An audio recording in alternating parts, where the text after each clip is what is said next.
This is what happens when you have a quantity of something and then you add more to it. This is dilution. The principle is so simple that a child can understand. And you can create this little science project at home. Sorry, you can have your tea back.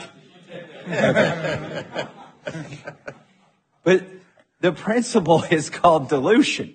And when you print $5 trillion and you put it into the economy, you have diluted the value of the money.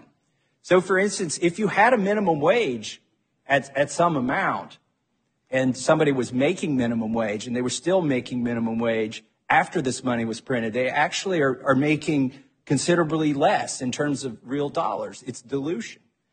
So the $5 trillion that we printed, I would argue, is the primary source of inflation. You know, we can say, well, eggs went up because feed went up. Fuel went up because there's a war in Ukraine. You can find a lot of excuses for various different industries. But what is the probability that every price went up all at the same time? You can't blame them on specific supply chain problems. The thing how do you explain the global? Yes, I'm glad you asked me that, Professor Raskin. Because they did the same thing in Europe. They did this everywhere. They printed their own equivalents of the Federal Reserve and treasuries, created their own money out of thin air. Mm-hmm. It may be the only thing that saved our dollar is that everybody else did the same thing to their currency.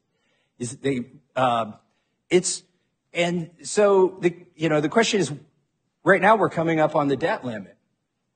Why isn't anybody proposing to print more money? Why aren't the economists proposing to print more money? Because it is poison. When you print money, it is poison to our economy, and it is